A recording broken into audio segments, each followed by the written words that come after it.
You walked into the lumber aisle, grabbed what looked like a straight, solid piece of wood, paid for it, got home, and by the next morning it had already started twisting on you. Or maybe you paid full price for a board that a store employee would have marked down if you'd just known to ask. Or you built something with wood that was still so wet it shrank and cracked after it dried out. If any of that sounds familiar, you're not alone. This happens constantly, and most of the time, it's not because people are careless. It's because nobody actually teaches you how to buy lumber. They just expect you to figure it out. Well, today, we're fixing that. Hit subscribe before we begin, because this channel is exactly where we talk about the stuff that saves you money and headaches on real projects. I'm Jerry Davis, and I've spent years in construction, framing, finish work, and renovation. I've walked through more lumber yards and big box store aisles than I can count. I've bought bad wood, watched clients buy bad wood, and watched contractors charge homeowners for premium material and quietly swap it out for garbage mid-job. So when I tell you there's a right way and a wrong way to buy lumber, I'm not guessing. By the end of this video, you're going to know exactly what to look for before you ever touch your wallet, what questions to ask, how to grade boards yourself right there in the aisle, and how to stop leaving money on the table every single time you walk into a store. Let's start with the most basic thing that almost nobody understands, and that's the fact that the lumber you're buying is almost never the size it says it is. If you grab a board labeled a 2x4, that board is not 2 inches by 4 inches. It's actually 1.5 inches by 3.5 inches. A 2x6 is 1.5 by 5.5. A 1x4 is actually 3/4 of an inch by 3.5 inches. This is not a mistake. It's a standardized system that came from how lumber used to be rough cut and then dried and planed down for sale. The nominal size is the rough size before processing. The actual size is what you're getting. This matters enormously when you're building anything that requires precise measurements, like shelving, framing, trim work, or decking. I've seen people design entire built-in shelving units based on the labeled size, cut everything, and then nothing fits because they didn't account for the actual dimensions. So before you start any project, pull up the actual dimensions, not the label. Write them down. Build your plan around reality. Now let's talk about moisture, because this is where a lot of first-time lumber buyers get burned and don't even know it until weeks later. Wood at a big box store is often not fully dried. It's been sitting in an outdoor yard, exposed to rain, humidity, and weather. When you bring that wood inside or into a heated garage and start working with it, it continues to dry. And as it dries, it moves. It shrinks, it twists, it cups, it bows. You can build something that looks perfectly square and solid on a Saturday, and by the following Friday, it's warped. The way professionals handle this is by either letting lumber acclimate before using it, or by buying kiln-dried lumber that has a much lower moisture content to begin with. If you're doing interior finish work, trim, shelving, cabinetry framing, anything that needs to stay straight, you want kiln-dried material. Look for the KD or KDHT stamp on the board. That's kiln-dried and heat-treated. And here's a pro tip. If you're buying from a big box store, always check the bottom of the stack. Boards on top have been handled more, exposed more, and are often the worst of the pile. The good stuff tends to be further down. Here's what no one tells you when you're standing in that lumber aisle. You are allowed to inspect every single board before you buy it. Pull boards out, hold them up, sight down the edge like you're looking down a rifle barrel. What you're looking for is a board that runs perfectly straight, with no curve up, no curve to the side, no twists at all. A twisted board looks fine when it's lying flat, but the second you try to fasten it to something, you'll either force it into position and create stress in your whole assembly, or it'll fight you the entire time. Bowed boards can sometimes be usable depending on your application, but twisted boards are almost always scrap. Don't buy them hoping they'll straighten out. They won't. Set them back in the pile and find a straight one. It takes an extra 5 minutes. It saves you hours of frustration later. Let's talk about grades. because understanding lumber grades changes everything about how you shop. Most dimensional lumber you'll find is graded as Select Structural, number 1, number 2, or number 3, with Select Structural being the highest quality and number 3 being the roughest, with more defects. At big box stores, the majority of what you'll find is number 2 grade, sometimes called standard or better.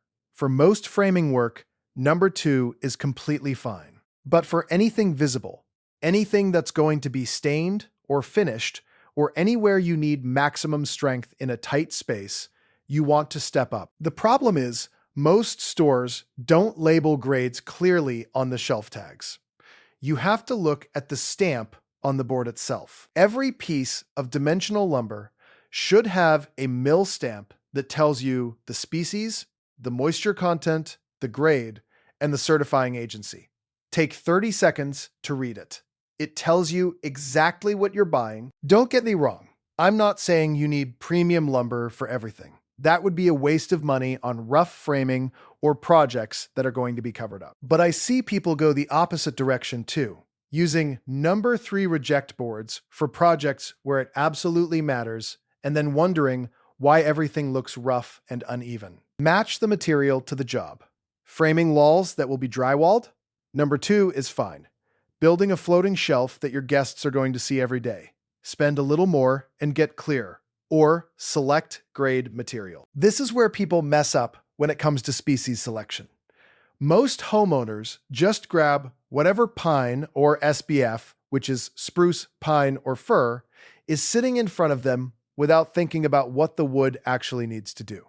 And most of the time, SPF is perfectly fine for general construction and interior projects. But if you're building outdoor furniture, a deck, raised garden beds, exterior trim, anything that's going to be exposed to moisture, you need to think differently. Pressure-treated lumber is the default choice for ground contact and exterior applications.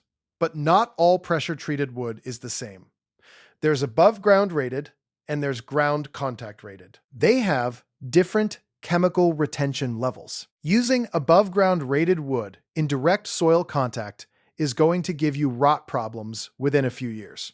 Look for the UC4B rating for posts going into the ground. Look for UC3B for above-ground exterior applications. This is stamped on the board. Read it. And if you're working with pressure-treated wood, please stop using regular hardware with it.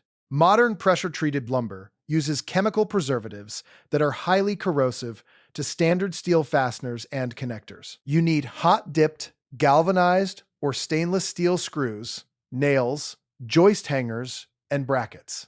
This is not optional. I've seen decks where the lumber was still solid, but every single joist hanger was rusted through because someone used standard framing nails. That's a structural issue, not just a cosmetic one. Now let's talk about plywood, because this is its own whole category of confusion. Walk into any store, and you'll see plywood labeled with grades like AC, BC, CDX, and OSB. And a lot of people just grab whatever's cheapest without understanding what they're looking at. The letter grades on plywood refer to the face quality of each side.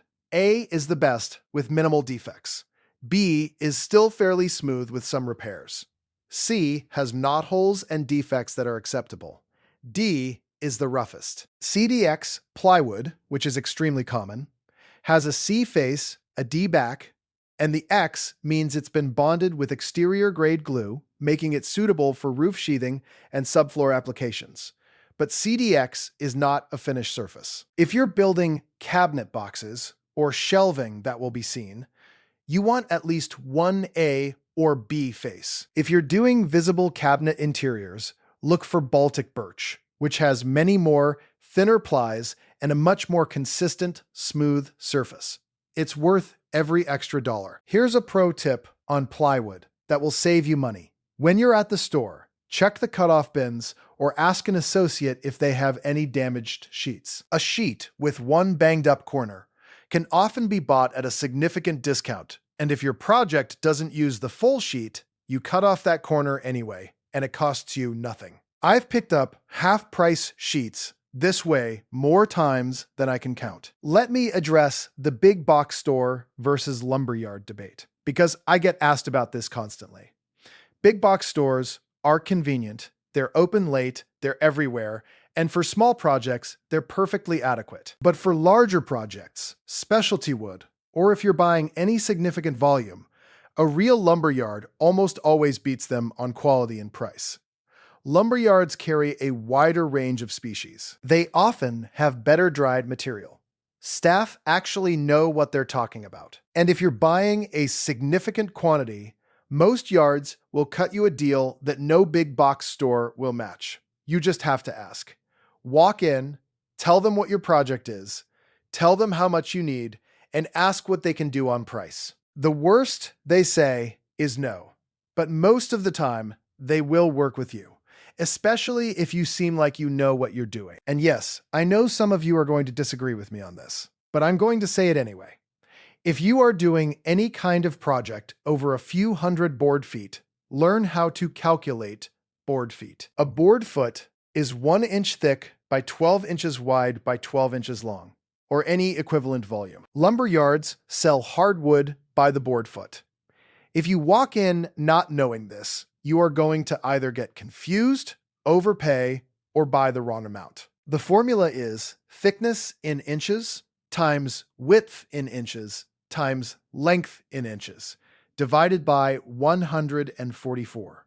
It's not complicated, but it will keep you from getting taken advantage of at the counter. This one drives me nuts. People buy lumber for projects without accounting for waste. A rule of thumb that has served me well for years.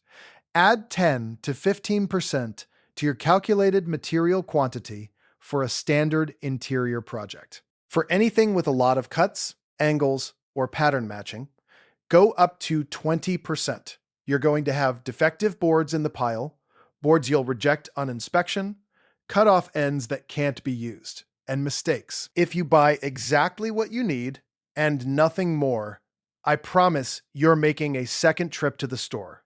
Buy smart the first time. Let's talk about timing, because lumber prices fluctuate, and if you're flexible on when you buy, you can save real money. Spring is traditionally when lumber prices spike. Because construction season ramps up, contractors are ordering in bulk, and demand surges. If you can buy your lumber in late fall or winter, you will often find lower prices and better stock selection at lumber yards that are moving inventory before year end. This doesn't always apply to big box stores, which keep fairly flat pricing year round, but for anybody buying from a yard or mill, timing matters. One more thing, and this is the part most homeowners completely forget. When you get lumber delivered, or when you pick it up and bring it home, store it correctly. Lumber stored flat on the ground on an uneven surface will warp every single time. You need to store dimensional lumber flat, supported every 16 to 24 inches, with stickers, which are just small uniform pieces of wood, between each layer to allow airflow. Stack it on a flat, level surface. Cover it if it's outside, but don't wrap it airtight, or you'll trap moisture. Proper storage keeps wood straight and dry until you're ready to use it.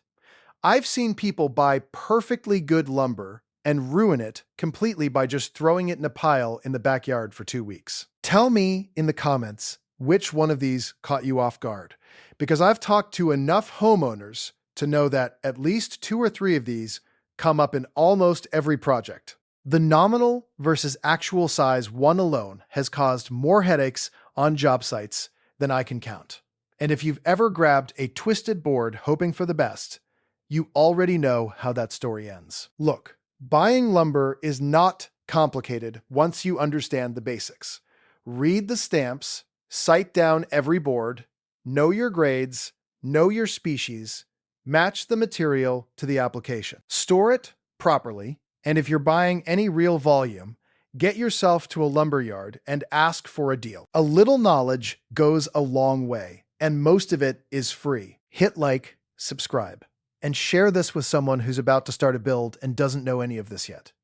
I'll catch you in the next one.